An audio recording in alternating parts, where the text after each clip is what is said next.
নমস্কার বন্ধুরা, এই ইউটিউব চ্যানেলে আপনাদের সকলকে জানাই স্বাগতম। তো বন্ধুরা, ভারতবর্ষের 2024 লোকসভা ভোটের দুটি পর্ব ইতিমধ্যে সমাপ্ত হয়েছে। এবার শুরু হতে চলেছে তৃতীয় দফা 2024 লোকসভা ভোট। তৃতীয় পর্ব হবে আগামী 7ই মে মঙ্গলবার 2024 সাল, এবং এই দফায় মোট ভোট হবে 12টি রাজ্য ও কেন্দ্রশাসিত অঞ্চল মিলিয়ে মোট 95টি আসনে। তো প্রথম ও দ্বিতীয় দফায় ভোট গ্রহণ মিটেছে ভালোই ভালো। এবারে 2024 ভারতের লোকসভা নির্বাচনে তৃতীয় দফায় ভারতবর্ষের আসাম রাজ্যের 4টি আসনে, বিহারের 5টি আসনে, ছত্তিশগড়ের 7টি আসনে এবং গোয়াতে রয়েছে 2টি আসন, গুজরাটে রয়েছে 26টি আসন, কর্ণাটকে রয়েছে 14টি আসন, মধ্যপ্রদেশে রয়েছে 8টি আসন, মহারাষ্ট্রে রয়েছে 11টি আসন, উত্তরপ্রদেশে রয়েছে 10টি আসন, পশ্চিমবঙ্গে রয়েছে 4টি আসন। এছাড়া কেন্দ্রশাসিত অঞ্চল দাদরা ও নগর হাভেলি এবং দমন ও দিউতে রয়েছে 2টি আসন। এছাড়াও রয়েছে জম্মু কাশ্মীরে। টোটাল মিলিয়ে মোট 95টি আসনে 2024 লোকসভা নির্বাচনের তৃতীয় দফা অনুষ্ঠিত হবে। এবং আজকের ভিডিওটির মাধ্যমে আপনাদেরকে জানিয়ে দেব পশ্চিমবঙ্গের তৃতীয় দফায় যে 4টে গুরুত্বপূর্ণ আসন রয়েছে, অর্থাৎ মুর্শিদাবাদ, জঙ্গিপুর, মালদা উত্তর এবং মালদা দক্ষিণ, এই 4টে আসনে তৃতীয় দফায় ভোট গ্রহণ হবে। এবং এখানে জনমত সমীক্ষা অনুযায়ী এই 4টি আসনে কোন কোন রাজনৈতিক দল এগিয়ে রয়েছে সেটা অবশ্যই আপনাদেরকে এই ভিডিওটির মাধ্যমে জানিয়ে দেব। তার জন্য আপনারা অবশ্যই ভিডিওটি মনোযোগ সহকারে শেষ পর্যন্ত দেখবেন। আর 2024 ভারতের লোকসভা ভোটের নির্বাচনের জন্য সমস্ত খুঁটিনাটি আপডেট পেতে আমাদের এই ইউটিউব চ্যানেলটি সাবস্ক্রাইব করে পাশে থাকবেন। তাহলে চলুন ভিডিওটিকে শুরু করা যাক। এবছরে পশ্চিমবঙ্গের তৃতীয় দফার লোকসভা নির্বাচনে কোন কোন রাজনৈতিক দল থেকে কোন কোন প্রার্থীরা মনোনীত হয়েছেন, এছাড়াও আমরা দেখে নেব যে 2019 সালের লোকসভা ভোটে এই 4টি আসন অর্থাৎ মালদা উত্তর, মালদা দক্ষিণ, জঙ্গিপুর ও মুর্শিদাবাদ সেখানে কি ফলাফল হয়েছিল। তো বন্ধুরা, সবার প্রথমেই আপনাদেরকে জানিয়ে দেব মালদা উত্তর, যেখানে তৃণমূল কংগ্রেসের মনোনীত প্রার্থী রয়েছে প্রসূন বন্দ্যোপাধ্যায় এবং বিজেপি তরফে মনোনীত প্রার্থী করা হয়েছে খগেন মুর্মুকে, এবং সিপিএম ও কংগ্রেসের যৌথভাবে প্রার্থী রয়েছে মোস্তাক আলম। এছাড়াও আইএসএফ প্রার্থী রয়েছে মোহাম্মদ সোহেল। তো বন্ধুরা, 2019 সালের লোকসভা ভোটে এই মালদাহ উত্তর লোকসভা কেন্দ্রে জয়ী হয়েছিলেন বিজেপি প্রার্থী খগেন মুর্মু। তিনি মোট ভোট পেয়েছিলেন 5,09,524টা, অর্থাৎ 37.59% ভোট পেয়েছিল। এবং দ্বিতীয় নম্বরে ছিলেন তৃণমূল প্রার্থী মৌসম নূর। তিনি মোট 4,25,236টি ভোট পেয়েছিলেন, অর্থাৎ 31.37% ভোট পেয়েছিলেন। যার ফলে 2024 লোকসভা ভোটে তৃণমূলের তরফ থেকে নতুন মনোনীত প্রার্থী করা হয়েছে প্রসূন বন্দ্যোপাধ্যায়কে। এই কেন্দ্রে জনমত সমীক্ষা থেকে ভোটারের সমীক্ষা পর্যন্ত এবং বড় বড় রাজনৈতিক মহলের দাবি অনুযায়ী এই মালদহ উত্তর লোকসভা কেন্দ্রে দ্বিমুখী লড়াইয়ের সম্ভাবনা রয়েছে, যেখানে বিজেপি, তৃণমূল ও কংগ্রেস এই 3টি দলের মধ্যে জোট টক্কর রয়েছে বলে দাবি রাজনৈতিক মহলের একাংশের। বিজেপি, তৃণমূলের সঙ্গে কংগ্রেসও এই কেন্দ্রে হাড্ডাহাড্ডি লড়াইয়ের জন্য প্রস্তুত রয়েছে। তবে এই কেন্দ্রে ত্রিমুখী লড়াইয়ের টক্কর থাকলেও জনমত থেকে রাজনৈতিক মহলের সমীক্ষা অনুযায়ী মালদা উত্তর এই কেন্দ্রে বিজয়ী প্রার্থীর নাম অনুযায়ী উঠে আসছে বিজেপি প্রার্থী খগেন মুর্মুর নাম। পরবর্তীতে আপনাদেরকে জানিয়ে দেব মালদাহ দক্ষিণ, যেখানে তৃণমূল কংগ্রেসের মনোনীত প্রার্থী রয়েছে শাহনওয়াজ আলী রায়হান এবং বিজেপির মনোনীত প্রার্থী রয়েছে শিরূপা মিত্র চৌধুরী।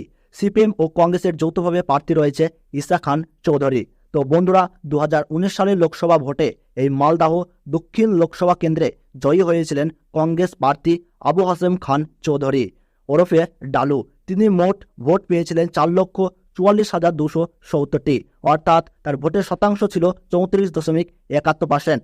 এবং দ্বিতীয় নম্বরে ছিলেন বিজেপি প্রার্থী শিরূপা মিত্র চৌধুরী। তিনি মোট 4,36,048টা ভোট পেয়েছিলেন, অর্থাৎ 34.07% ভোট পেয়েছিলেন।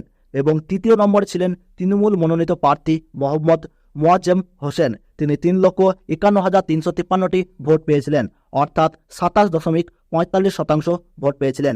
এই কেন্দ্রে জনমত সমীক্ষা থেকে ভোটার এবং বড় বড় রাজনৈতিক মহলের একাংশের দাবি অনুযায়ী এই মালদা দক্ষিণ লোকসভা কেন্দ্রে ত্রিমুখী লড়াইয়ের টক্কর চলছে।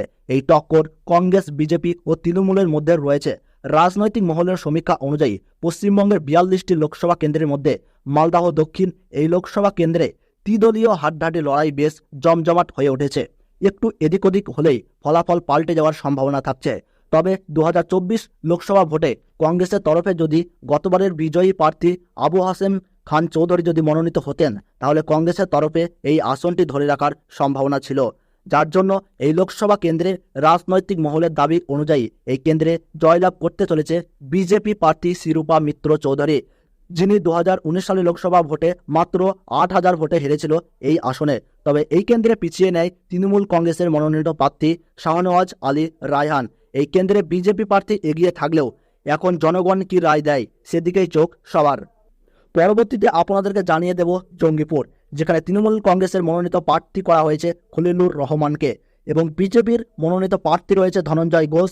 সিপিএম ও কংগ্রেসের যৌথভাবে রয়েছে মোহাম্মদ মুর্তজা হোসেন এবং আইএসএফ প্রার্থী রয়েছে শাহজাহান বিশ্বাস। তো বন্ধুরা, 2019 সালের লোকসভা ভোটে জয়ী হয়েছিলেন তৃণমূল প্রার্থী খলিলুর রহমান। তিনি মোট ভোট পেয়েছিলেন 5,62,838টা, অর্থাৎ 43.14%। এবং দ্বিতীয় নম্বরে ছিলেন বিজেপি প্রার্থী মাহফুজা খাতুন। তিনি 3,17,056টা ভোট পেয়েছিলেন, অর্থাৎ 24.30% ছিল তার ভোটের হার। এবং তৃতীয় নম্বর ছিলেন কংগ্রেসের মনোনীত প্রার্থী অভিজিৎ মুখোপাধ্যায়। তিনি 2,55,836টি ভোট পেয়েছিলেন, অর্থাৎ 19.61% ভোট পেয়েছিলেন। এই কেন্দ্রে জনমত সমীক্ষা থেকে বড় বড় রাজনৈতিক মহলের একাংশের দাবি অনুযায়ী এই জঙ্গিপুর লোকসভা কেন্দ্রে দ্বিমুখী লড়াইয়ের টক্কর চলছে। এই টক্কর গতবারের জয়ী দল তৃণমূলের সঙ্গে বিজেপির। রাজনৈতিক মহলের দাবি অনুযায়ী জঙ্গিপুর লোকসভা কেন্দ্রে অ্যাডভান্টেজ রয়েছে গতবারের তৃণমূল মনোনীত বিজয়ী প্রার্থী খলিলুর রহমানের। তবে এই লোকসভা কেন্দ্রে জেতার জন্য উঠে পড়ে লেগেছে বিজেপিও তারা এই লোকসভা আসনটি ছিনিয়ে নেওয়ার জন্য তেলঘাম ছোটাচ্ছে। তবে রাজনৈতিক মহলের দাবি অনুযায়ী এই জঙ্গিপুর লোকসভা কেন্দ্রে জয়ী হওয়ার সম্ভাবনা রয়েছে তৃণমূল কংগ্রেসের মনোনীত প্রার্থী খলিলুর রহমানের। পরবর্তীতে আপনাদেরকে জানিয়ে দেব মুর্শিদাবাদ। তৃণমূল কংগ্রেসের পক্ষ থেকে প্রার্থী রয়েছে আবু তাহির খান এবং বিজেপির মনোনীত প্রার্থী রয়েছে গৌরী শঙ্কর ঘোষ এবং সিপিএম ও কংগ্রেসের যৌথ প্রার্থী রয়েছে মোহাম্মদ সেলিম। আইএসএফ প্রার্থী রয়েছে হাবিব শেখ। তো বন্ধুরা, 2019 সালের লোকসভা ভোটে এই মুর্শিদাবাদ লোকসভা কেন্দ্রে জয়ী হয়েছিলেন তৃণমূল প্রার্থী আবু তাহির খান। তিনি মোট ভোট পেয়েছিলেন 6,04,346টা, অর্থাৎ 41.56%। এবং দ্বিতীয় স্থানে ছিল কংগ্রেস প্রার্থী আবু হেনা অর্থাৎ আব্দুল সাত্তার। তিনি মোট 3,77,929টা ভোট পেয়েছিলেন, অর্থাৎ 25.99% ছিল ভোটের হার। এবং তৃতীয় নম্বরে ছিলেন বিজেপি মনোনীত প্রার্থী হুমায়ুন কবির। তিনি 2,47,809টি ভোট পেয়েছিলেন, অর্থাৎ 17.04% ভোট পেয়েছিলেন। এই কেন্দ্রে জনমত সমীক্ষা থেকে বড় বড় রাজনৈতিক মহলের একাংশের দাবি অনুযায়ী এই মুর্শিদাবাদ লোকসভা কেন্দ্রে 2019 সালে সেই রকম হাড্ডাহাড্ডি লড়াই না হলেও এবার 2024-এর ইলেকশনে মুর্শিদাবাদ লোকসভা কেন্দ্রে জেতার জন্য তেলঘাম ছোটাচ্ছে বিজেপি এবং কংগ্রেস ও সিপিএম। তবে 2024-এর লোকসভা ভোটে এই মুর্শিদাবাদ কেন্দ্রে হাড্ডাহাড্ডি লড়াই হবে বলে মত প্রকাশ করেছেন রাজনৈতিক মহলের বড় বড় রাজনৈতিকবিদরা। তৃণমূল, বিজেপি ও সিপিএম এই ত্রিদলীয় মুর্শিদাবাদ লোকসভা আসনে জেতার জন্য মুখিয়ে রয়েছেন। তবে এই লোকসভা কেন্দ্রে সম্ভাব্য জয়ী হিসেবে গতবারের বিজয়ী তৃণমূল মনোনীত প্রার্থী আবু তাহির খান জয়লাভ করার সম্ভাবনা রয়েছে। তবে এই লোকসভা কেন্দ্রে জনগণের রায়ই হবে শ্রেষ্ঠ রায়। তাই ফলাফলের দিন পর্যন্ত বিজয়ী প্রার্থীর নাম জানতে একটু অপেক্ষা করতে হবে। তো বন্ধুরা, ভিডিওটি ভালো লাগলে ছোট্ট একটি লাইক দিয়ে উৎসাহিত করবেন।